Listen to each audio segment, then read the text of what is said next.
आवाज़ आ रही है। आई होप आवाज़ आ रही होगी। आज एक नया यूनिट हम स्टार्ट करेंगे, एंडोक्राइन फिजियोलॉजी। अब एंडोक्राइन फिजियोलॉजी में स्टार्ट करूं उससे पहले हमें पता होना चाहिए कुछ बेसिक बातों के बारे में कि पहला, न्यूरोट्रांसमीटर क्या होता है। न्यूरोट्रांसमीटर वो केमिकल्स होते हैं जो न्यूरॉन्स रिलीज करते हैं, लेकिन कहाँ रिलीज करते हैं? सिनेप्टिक क्लेफ्ट में रिलीज करते हैं। ठीक है, सिनेप्टिक क्लेफ्ट में रिलीज करते हैं। सिनेप्टिक जो स्पेस होता है प्री सिनेप्टिक और पोस्ट सिनेप्टिक मेम्ब्रेन्स के बीच का, वहाँ पर रिलीज करते हैं। हार्मोन हम किसको कहेंगे? हार्मोन वो केमिकल होते हैं जिन्हें एंडोक्राइन ग्लैंड रिलीज करती है। एंडोक्राइन ग्लैंड रिलीज करती है, लेकिन कहाँ रिलीज करती है? सर्कुलेटिंग ब्लड में। सर्कुलेटिंग ब्लड में। एक और टर्म होती है न्यूरो एंडोक्राइन। Neuro endocrine. अब न्यूरो एंडोक्राइन नाम से पता चल रहा है कि न्यूरॉन प्लस एंडोक्राइन। तो ये जो केमिकल्स होते हैं वो सीक्रेट रिलीज तो न्यूरॉन करते हैं, लेकिन कहाँ रिलीज करते हैं? ये रिलीज करते हैं सर्कुलेटिंग ब्लड में। ठीक है। चौथी टर्म जो होती है वो होती है हमारी पैराक्राइन। पैराक्राइन क्या होता है कि ये जैसे एक सेल है, इसने अपने एक्स्ट्रा सेलुलर फ्लूइड में कुछ केमिकल्स रिलीज कर दिए।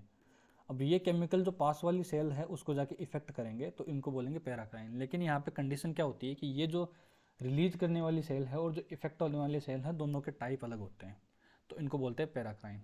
अगर ये दोनों के टाइप सेम हो, कि ये जैसे इसने रिलीज करा और इस पर इफेक्ट हुआ, अगर दोनों के टाइप सेम हो जाते हैं तो इस केमिकल को हम बोल देते हैं ऑटोक्राइन। ठीक है, तो ऑटोक्राइन और पैराक्राइन में हमें फ़र्क समझ में आ गया। अब बात करेंगे हम हॉर्मोन्स की, जो कि वैलेंटाइन वीक में बहुत ज़्यादा उछल रहे होते हैं लोगों के। एनीवेज, उसके बारे में बाद में बात करेंगे। हार्मोन को हम क्लासिफाई करते हैं उनकी केमिकल प्रॉपर्टी के हिसाब से कि वो बने किसके हैं। वो बने हो सकते हैं प्रोटीन के या पेप्टाइड के। अच्छा, प्रोटीन और पेप्टाइड में क्या फ़र्क है? प्रोटीन एक बड़ा मॉलिक्यूल होता है जिसमें 200 से ज़्यादा पेप्टाइड्स होते हैं। पेप्टाइड्स आपको पता ही है। वो बने हो सकते हैं स्टेरॉइड्स के, या वो बने हो सकते हैं अमाइनो एसिड डेरिवेटिव्स के। और उसमें भी अगर मैं बात करूं तो टायरोसिन के मेजरली। तो तीन टाइप के हो गए। स्टेरॉइड्स के एग्जांपल क्या होते हैं? जितने भी सेक्स हार्मोन्स होते हैं हमारे, चाहे वो प्रोजेस्टेरोन हो, चाहे एस्ट्रोजन हो, चाहे टेस्टोस्टेरोन हो, सारे के सारे स्टेरॉइड्स होते हैं। दूसरा एग्जांपल मैं दे सकता हूँ आपको इसका, एल्डोस्टेरोन। कहाँ से रिलीज होता है? Obviously it is a mineralocorticoid, adrenal cortex से रिलीज होता है। एक और एग्जांपल मैं आपको दे सकता हूँ इसका, वो होता है कॉर्टिकोस्टेरॉइड यानी कॉर्टिसोल। तो ये हो गए स्टेरॉइड हार्मोन्स। टायरोसिन डेरिवेटिव्स के एग्जांपल अगर मैं आपको देना चाहूँ तो इसमें पहला तो आता है थायराइड हार्मोन। दूसरा आ जाता है कैटाकोलामाइंस। कैटाकोलामाइंस क्या होते हैं? एड्रिनलिन और नोर एड्रिनलिन। और पेप्टाइड के तो भरपूर एग्जाम्पल, ल्यूटिनाइजिंग हार्मोन और भी बहुत सारे हैं। ठीक है, इंसुलिन हो जाता है। अब बात करते हैं कि ये जो हॉर्मोन्स है वो करते क्या हैं। हॉर्मोन्स, सेल के ऊपर हॉर्मोन्स के लिए एक रिसेप्टर होता है, उसके साथ ये जाके बाइंड करते हैं और एक हार्मोन रिसेप्टर कॉम्प्लेक्स बनाते हैं। वो हार्मोन रिसेप्टर कॉम्प्लेक्स आगे जाके सेल के अंदर बायोकेमिकल या फिजियोलॉजिकल चेंजेस लेकर आता है, और जो भी डिजायर्ड इफेक्ट होता है वो आता है। तो हम पढ़ेंगे कि ये जो रिसेप्टर है वो किस टाइप का हो सकता है, कितने टाइप का हो सकता है। तो ये रिसेप्टर हो सकता है कि, फिर से मैं एक सेल बनाता हूँ, ये रिसेप्टर हो सकता है कि ये लोकेटेड हो ये अपनी सेल मेम्ब्रेन पे, तो मैं इसको बोल दूंगा मेम्ब्रेनस रिसेप्टर। क्या बोल दूंगा? Membranes receptor. हो सकता है कि ये रिसेप्टर साइटोप्लाज्म में सिचुएटेड हो, तो मैं उसको बोल सकता हूँ साइटोप्लाज्मिक रिसेप्टर। Cytoplasmic receptor. हो सकता है ये न्यूक्लियस के अंदर सिचुएटेड हो, तो मैं उसको बोल सकता हूँ न्यूक्लियर रिसेप्टर। तो तीन टाइप के रिसेप्टर होते हैं, मेम्ब्रेनस,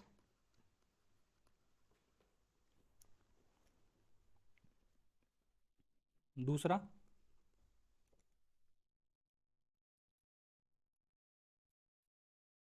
साइटोप्लाज्मिक, और तीसरा न्यूक्लियर रिसेप्टर। अब हम बात करते हैं सबसे पहले मेम्ब्रेनस रिसेप्टर की, और मेजरली इसी की बात करेंगे। पूरा अगले वाला जो पोर्शन है, आगे का पोर्शन मेम्ब्रेनस रिसेप्टर के बारे में ही होगा।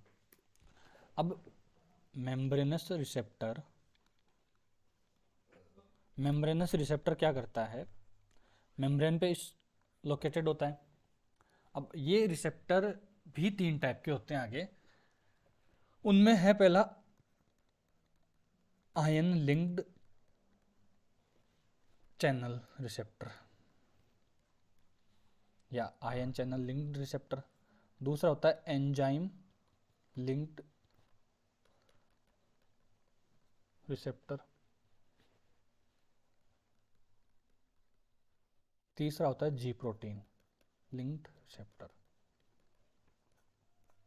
अब आयन चैनल लिंक्ड रिसेप्टर के बारे में बात करूं मैं, तो एक एग्जांपल मैं आपको समझा सकता हूं कि ये एक सेल है, इसका ये एक रिसेप्टर है, यहाँ पे आके हार्मोन बाइंड करेगा, ये हार्मोन इस रिसेप्टर को एक्टिवेट करता है। तो क्या होता है कि ये जो सेल मेम्ब्रेन है इसमें कोई वोल्टेज गेटेड चैनल लगा होता होगा, जैसे कि sodium voltage gated channel.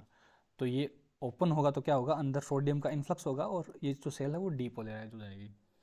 Same मैं बोल सकता हूँ कि अगर ये पोटेशियम वोल्टेज गेटेड चैनल को ओपन करती है तो पोटेशियम का आउटफ्लक्स होता है और ये सेल हाइपरपोलराइज हो सकती है। तो डिपेंडिंग ऑन द कि ये कौन सी साइट पे सेल लोकेटेड है, कौन से चैनल को ओपन करती है, उसी के हिसाब से इसका फंक्शन हो जाएगा। तो बेसिकली जो बात है वो क्या है कि ये रिसेप्टर है, इसके साथ एक आयन चैनल लिंक्ड होता है, तो इसलिए मैंने बोल दिया ion channel linked receptor, right. अब दूसरा हम इसमें बात करेंगे जी प्रोटीन रिसेप्टर्स की, जी प्रोटीन रिसेप्टर्स की। इसमें क्या होता है कि ये जो हमारा रिसेप्टर है, ये रिसेप्टर मैंने बना दिया, ये रिसेप्टर एक नीचे जी प्रोटीन से लिंक्ड होता है। किससे लिंक्ड होता है, वहाँ पे ये आयन चैनल से लिंक्ड था, ये यहाँ पे जी प्रोटीन से लिंक्ड है। तो जी प्रोटीन क्या होती है, ऐसा इसको जी प्रोटीन क्यों बोलते हैं, क्योंकि ये एक प्रोटीन होती है जिसके साथ में जीडीपी का मॉलिक्यूल अटैच होता है, प्रोटीन प्लस जीडीपी का मॉलिक्यूल होता है, तो इसको हम बोलते हैं जी प्रोटीन। ये जो प्रोटीन है इसकी 3 सब यूनिट होती है, इसकी 3 सब यूनिट होती है, अल्फ़ा, बीटा और गामा। तो मैं इसको बोल सकता हूँ कि ये किसका कॉम्बिनेशन हुआ, अल्फ़ा, बीटा, गामा और साथ में इसके एक जीडीपी का मॉलिक्यूल लगा है। जीडीपी कौन सा, ग्रॉस डोमेस्टिक प्रोडक्ट वाला जीडीपी नहीं, जो मोदी जी बात कर रहे होते हैं 5 ट्रिलियन की जीडीपी, 10 ट्रिलियन की जीडीपी, वो जीडीपी नहीं, ये जीटीपी, जीएमपी, जीडीपी वो वाला जीडीपी है, करेक्ट। अब ये काम कैसे करता है कि बाहर से एक हार्मोन आके इससे बाइंड करता है तो ये जी प्रोटीन एक्टिवेट हो जाता है।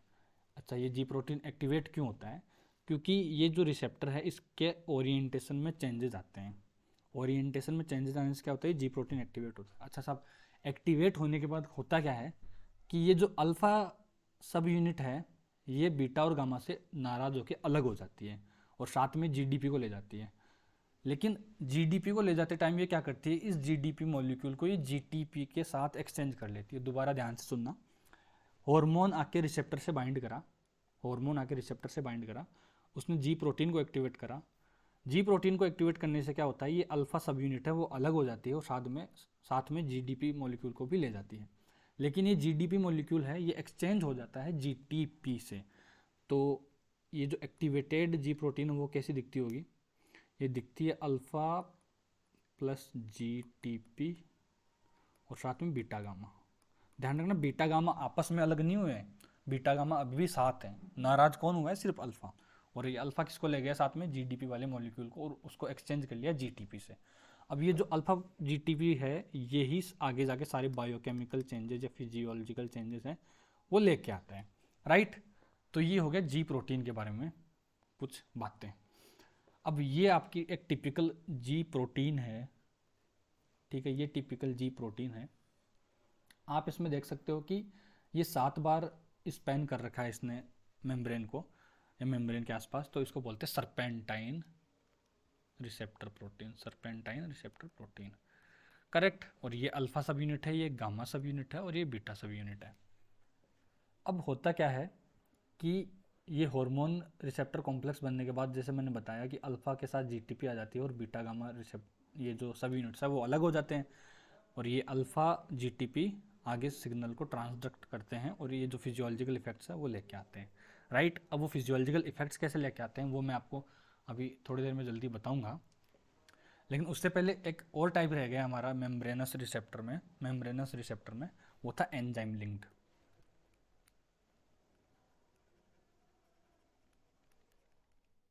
एंजाइम लिंक्ड इसमें क्या होता है कि ये जो हमारी सेल मेम्ब्रेन है, इसमें ये सेम वही रिसेप्टर, लेकिन इसमें यहाँ पे जी प्रोटीन की जगह एक एंजाइम लिंक्ड होता है। जैसे ही हार्मोन आके बाइंड करता है बाहर से, इसमें ओरिएंटेशन चेंज होता है। ओरिएंटेशन चेंज होने की वजह से ये जो नीचे हार्मोन लगा है वो एक्टिवेट हो जाता है, और इसके एग्जांपल्स क्या हैं? टायरोसिन टायरोसिन काइनेज, इसका एक एग्जांपल है टायरोसिन काइनेज। अच्छा, फिर वो एमसीक्यूज में क्या पूछता है कि कौन से एंजाइम हैं, सॉरी कौन से हार्मोन्स जो टायरोसिन काइनेज को एक्टिव करके एक्ट करते हैं, तो इसके कुछ एग्जांपल्स मैं आपको बताऊं। पहला है fibroblast growth factor, fibroblast growth factor. दूसरा है ग्रोथ हार्मोन। तीसरा है इंसुलिन। चौथा है प्रोलेक्टिन। और एक और लास्ट है, वो है insulin like growth factor 1। Insulin like growth factor 1। ठीक है, ये हो गए एंजाइम लिंक्ड। अब ये जितने भी हैं, ये रिसेप्टर हैं, मेम्ब्रेनस रिसेप्टर के जितने भी टाइप होते हैं, स्पेशली जी प्रोटीन का, तो जी प्रोटीन में क्या हुआ था कि जीटीपी प्लस अल्फा एक मॉलिक्यूल बन गया। अब वो क्या करेगा, वो सेकेंडरी मैसेंजर को एक्टिवेट करेगा। सेकेंडरी मैसेंजर मतलब वो जिसके भी थ्रू काम करवाएगा, जिस भी मॉलिक्यूल को जाके एक्टिवेट करेगा, उसको हम बोल देते हैं सेकेंडरी मैसेंजर। प्राइमरी मैसेंजर कौन होता है वहाँ पे? प्राइमरी मैसेंजर था यहाँ पे ये हार्मोन, और ये जो जीटीपी अल्फा का ये जो जो जंक्शन बना है या जो इनका कॉम्बो बना है, इसको बोल देते हैं सेकेंडरी मैसेंजर। तो ये सेकेंडरी मैसेंजर को एक्टिवेट कैसे करेगा, इसकी एक अलग मैकेनिज्म है, वो मैं आपको अब एक्सप्लेन करता हूँ कि ये क्या करता है। सेकेंडरी, ये जो जी प्रोटीन है,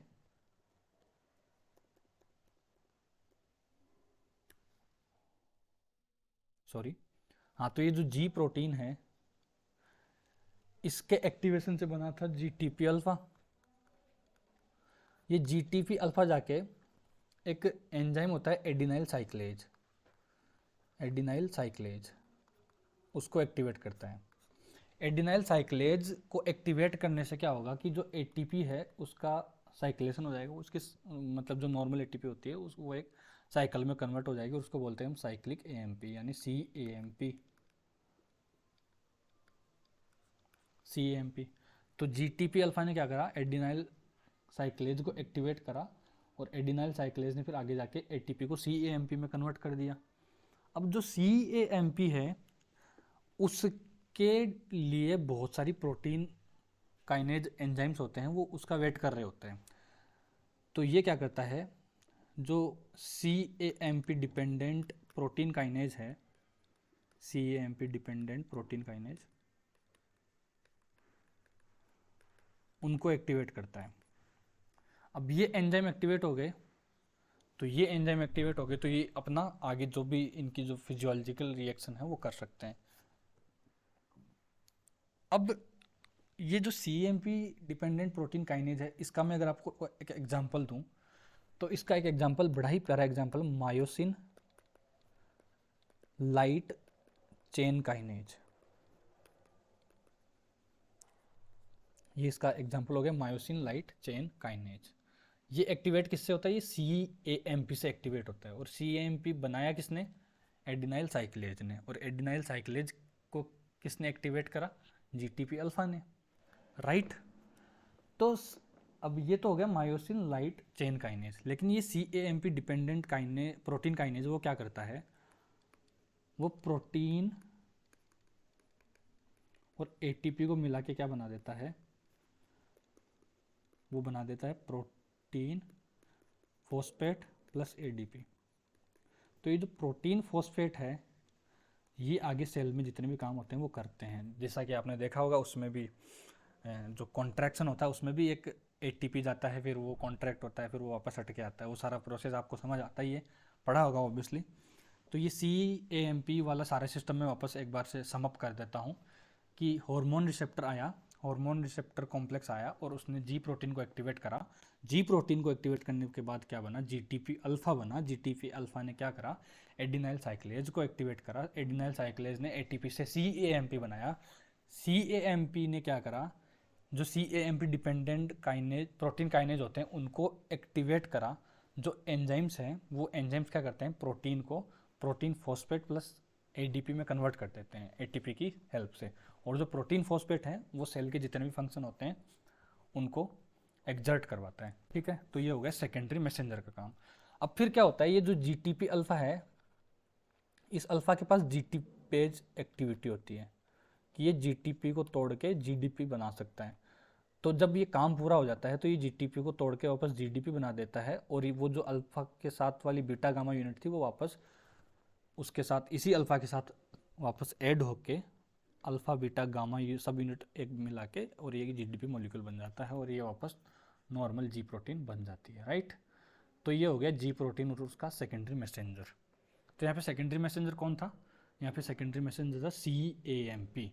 राइट, अब ये CAMP सेकेंडरी मैसेंजर था, तो ऐसे और भी कुछ सेकेंडरी मैसेंजर होते हैं जैसे कि कैल्शियम और फॉस्फोलाइपेज C। हुआ क्या कि ये एक हार्मोन आया, रिसेप्टर के साथ बाइंड करता है, जी प्रोटीन बनाता है। जी प्रोटीन फिर एक एंजाइम होता है फॉस्फोलाइपेज C, उसको एक्टिवेट करता है। फॉस्फोलाइपेज क्या करता है, जो इनोसिटोल ट्राइफॉस्फेट होता है जिसको PIP2 लिखते हैं, उसको IP3+ DAG में कन्वर्ट करता है। और जो DAG है वो जैसे कि सेम पहले प्रोटीन काइनेज था उसको एक्टिवेट करा था किसने, CAMP ने, वैसे ही ये DAG डाई असाइल ग्लिसराइल है ये, तो उसको ये इनएक्टिव प्रोटीन काइनेज को एक्टिव प्रोटीन काइनेज में कन्वर्ट करता है। फिर वही सेम बात हो गई कि प्रोटीन को प्रोटीन फॉस्फेट में कन्वर्ट कर दिया। और साथ साथ ये क्या करवाता है कि ये एंडोप्लाज्मिक रेटिकुलम से कैल्शियम का भी रिलीज करवाता है। और हमें पता है कि कैल्शियम खुद भी एक सेकेंडरी मैसेंजर होता है। ठीक है, तो ये हो गया दूसरा सेकेंडरी मैसेंजर फॉस्फोलाइपेज C।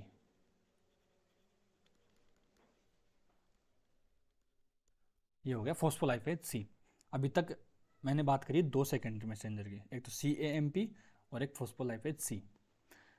तीसरा सेकेंडरी मैसेंजर अभी मैंने बताया था कैल्शियम।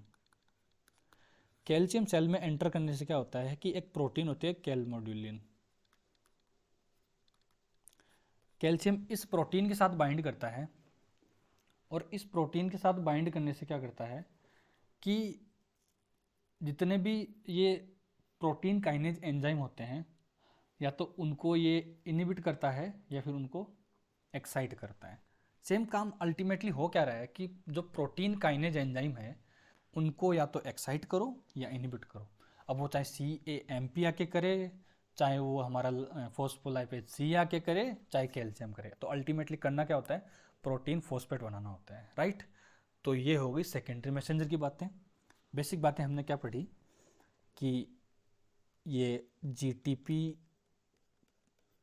प्लस अल्फ़ा का जो कॉम्बो है वही आगे जाके सारा काम करवा रहा होता है। ठीक है, वो CAMP को एक्टिवेट कर सकता है, वो कैल्शियम चैनल ओपन करवा सकता है, वो क्या कर सकता है और जाके फॉस्फोलाइपेज C को एक्टिवेट कर सकता है।